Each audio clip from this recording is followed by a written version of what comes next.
Good morning students. आज हम लोग पढ़ेंगे ब्लड ग्रुप। पिछली क्लास में हम लोगों ने मल्टीपल एलील्स के बारे में पढ़ा था और उसमें देखा था कि मल्टीपल एलील्स के एग्जांपल्स में ब्लड ग्रुप आते हैं। तो आज हम देखेंगे ब्लड ग्रुप्स क्या होते हैं।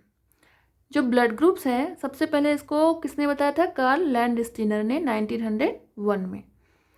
ब्लड ग्रुप कौन कौन से होते हैं? Blood group A, blood group B, blood group AB और ब्लड ग्रुप O। तो ये जो ब्लड ग्रुप्स हैं, किस बेस पे इनको ये कहा जाता है कि ये ब्लड ग्रुप ए है या ब्लड ग्रुप बी है या AB है या O है?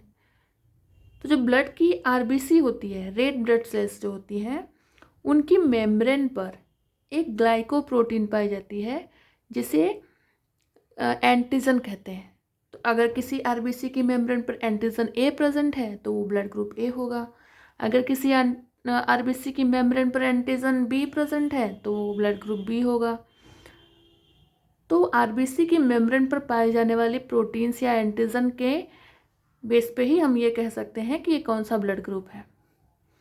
ये जो ब्लड ग्रुप है उसको केवल एक ही जीन नियंत्रित करती है। Blood group are controlled by gene आई।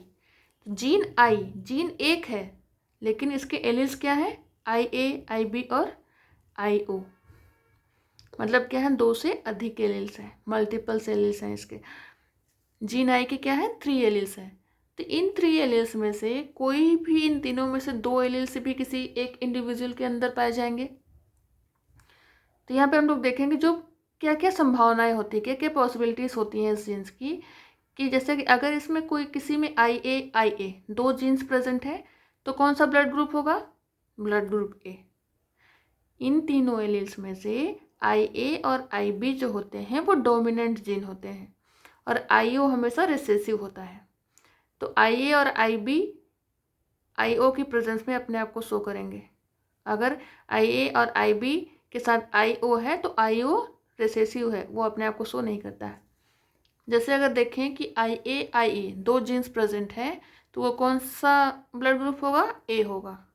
अगर IA और IO प्रेजेंट है तो भी ब्लड ग्रुप A होगा। क्यों? क्योंकि IO क्या है?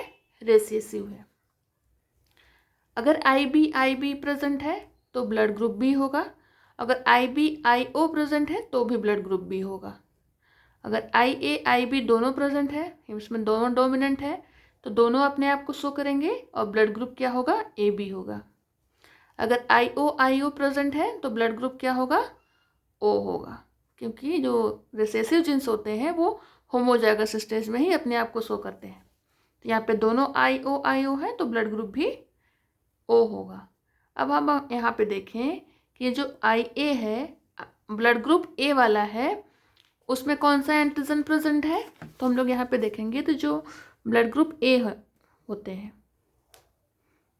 ब्लड ग्रुप A वाले के RBC की मेम्ब्रेन पर, ये क्या है? RBC। तो RBC की मेम्ब्रेन पर जो प्रोटीन होती है वो एंटीजन A होता है। किसमें? जिसका ब्लड ग्रुप A है। और इसकी प्लाज्मा में एंटीबॉडी B होता है। एंटीबॉडी को हमेशा स्मॉल से दिखाते हैं। तो ब्लड ग्रुप A वाले के RBC की मेम्ब्रेन पर एंटीजन A प्रेजेंट होगा और प्लाज्मा में एंटीबॉडी B प्रेजेंट होगा।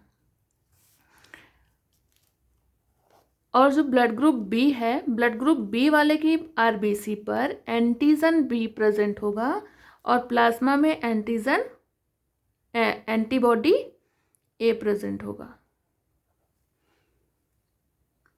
ब्लड ग्रुप A वाले की RBC की मेम्ब्रेन पर एंटीजन A प्रेजेंट होगा और एंटीबॉडी B प्रेजेंट होगा, और B ग्रुप वाले की RBC की मेम्ब्रेन पर एंटीजन B प्रेजेंट होगा और एंटीबॉडी A प्रेजेंट होगा। अगर एंटीबॉडी A इसमें प्रेजेंट होता तो क्या करते? दोनों रिएक्ट कर जाते। ये एंटीबॉडी जो है इसको डिस्ट्रॉय करने लगता, इसलिए इसमें अलग अलग एंटीबॉडीज प्रेजेंट होते हैं। एंटीजन A जो है, एंटीजन मीन्स क्या होता है? कोई भी फॉरेन पार्टिकल्स। ये जो प्रोटीन है, फॉरेन पार्टिकल्स, ये खुद के लिए तो बाहरी पदार्थ की तरह काम नहीं करती है ना, खुद के लिए हार्मफुल नहीं होती है, तो इसके लिए एंटीबॉडी की जरूरत नहीं पड़ती बॉडी में।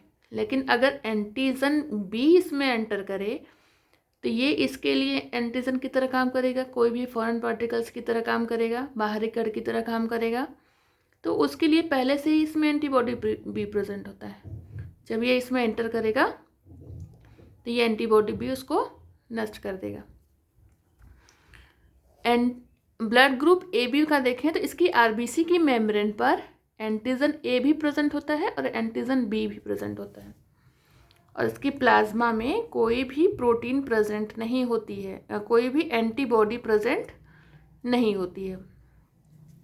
ब्लड ग्रुप ओ को देखें तो इसकी आरबीसी की मेम्ब्रेन पर कोई भी एंटीजन प्रेजेंट नहीं होता है, और इसके प्लाज्मा में एंटीबॉडी ए और एंटीबॉडी बी दोनों प्रेजेंट होते हैं।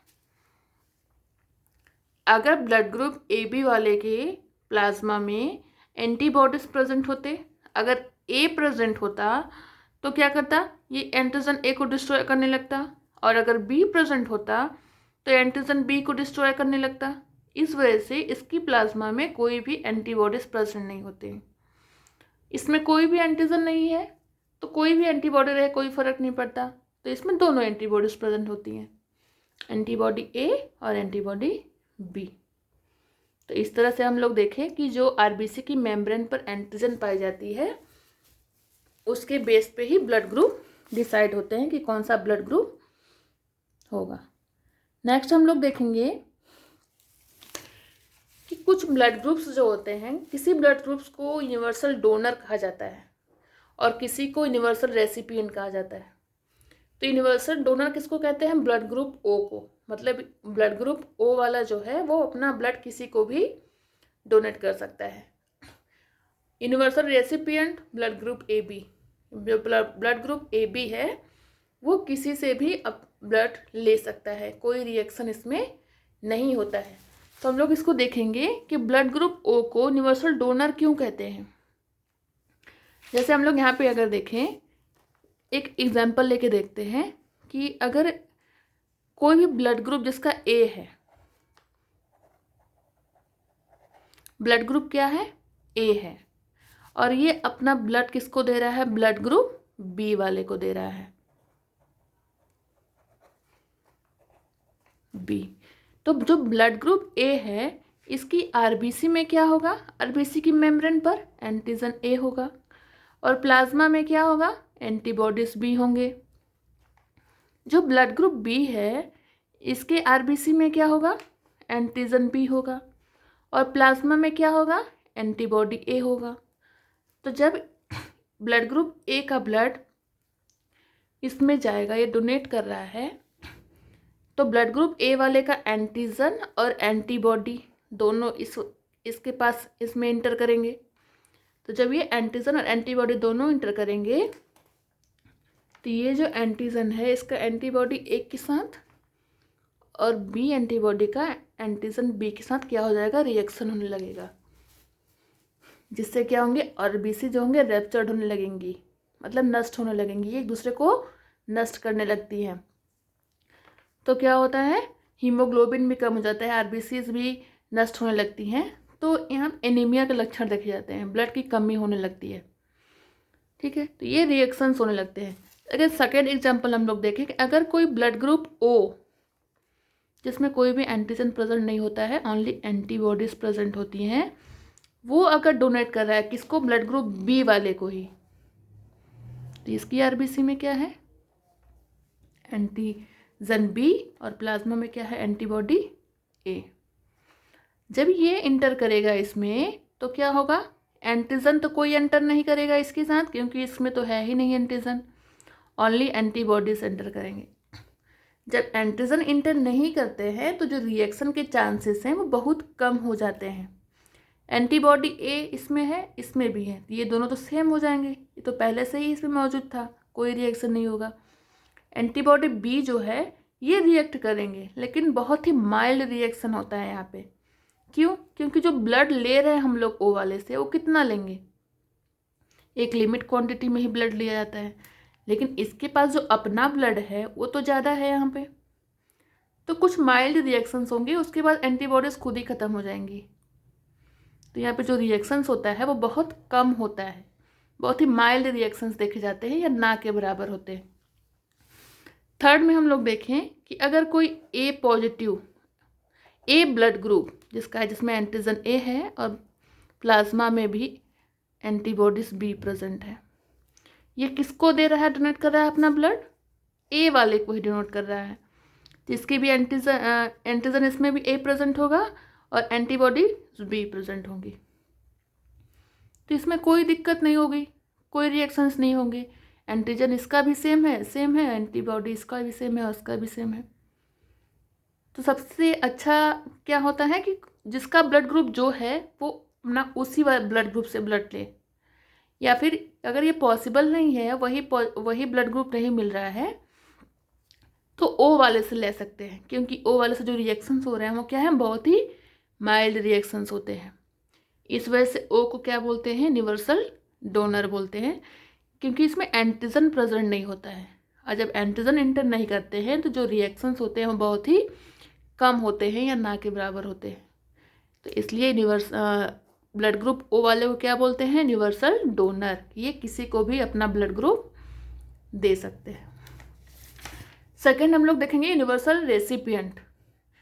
यूनिवर्सल रेसिपिएंट मतलब जो ब्लड ग्रुप ए बी है वो अपना किसी से भी ब्लड ग्रुप ले सकता है, इसको कोई फर्क नहीं पड़ता है।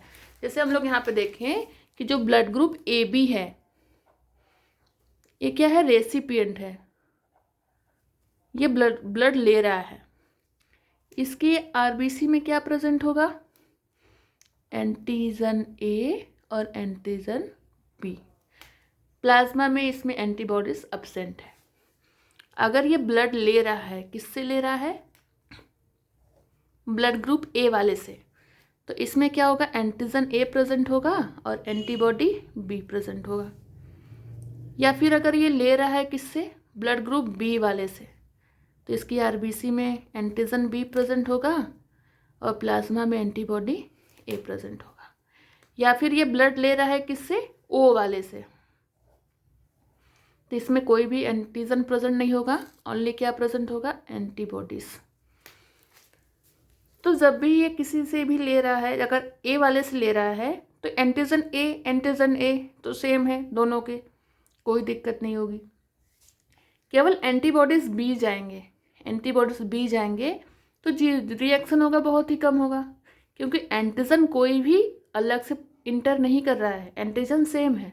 और जब एंटीजन एंटर नहीं करते हैं तो जो रिएक्शन की जो चांस होती है वो बहुत कम होती है।